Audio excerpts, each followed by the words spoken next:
மதுரையில் அமையவுள்ள 140 அடி உயர சிதம்பரனார் சிலைக்கு வரும் 22ஆம் தேதி குடியரசு துணைத் தலைவர் சி.பி. ராதாகிருஷ்ணன் அடிக்கல் நாட்ட உள்ளார் என புதிய நீதிக்கட்சி தலைவர் ஏ.சி. சண்முகம் பேட்டியளித்துள்ளார். மதுரை தல்லாக்குளம் பகுதியில் உள்ள தனியார் விடுதியில் புதிய நீதிக்கட்சி தலைவர் ஏ.சி. சண்முகம் செய்தியாளர்களை சந்தித்து பேசினார். அப்போது அவர் கூறுகையில், மதுரையில் 140 அடி உயரமுள்ள வ.உ. சிதம்பரனாரின் முழு திருவுருவ சிலை கப்பலூரில் 2.5 ஏக்கரில் அமைய உள்ளது.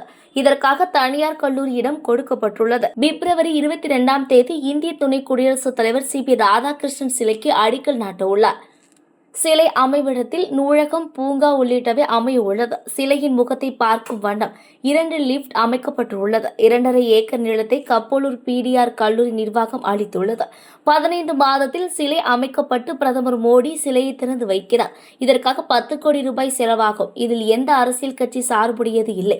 22ஆம் தேதி நிகழ்வில் நடிகர்களும் கலந்து கொள்ள உள்ளார்கள் என பேசினார்.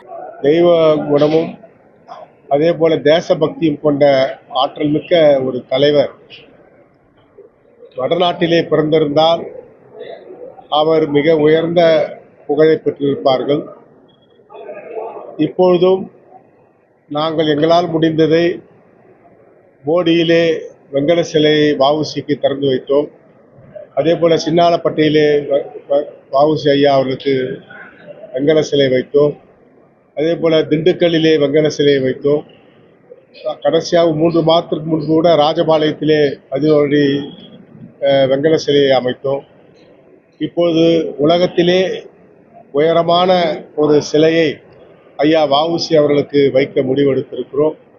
அதுவும் மதுரை தலைநகரமாக இருக்கின்ற தூங்கா நகரமாக இருக்கின்ற மதுரை மண்ணிலே வைக்க இருக்கிறோம்.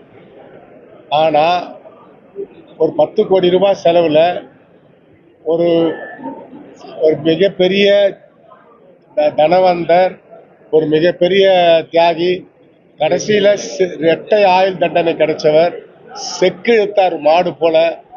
அப்போ அவருக்கு சிலை வைக்கிற செய்தி பெரிய செய்தி இல்லாமல் அதை பெருசாக தயவு செய்து பண்ணுங்க. நீங்கள் நினச்சா அதை பெருசாக்கலாம், நீங்கள் நினச்சா ஒன்றும் இல்லாமல் போயிடலாம்.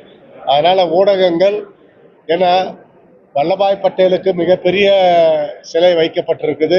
மத்திய அரசின் சார்பிலே மாநில அரசும் சேர்ந்து பண்ணியிருக்காங்க. இதை நாங்கள் தனிப்பட்ட முறையிலே வெள்ளாளர்கள், பிள்ளைமார்கள் சேர்ந்து ஏசிஎஸ் அறக்கட்டளை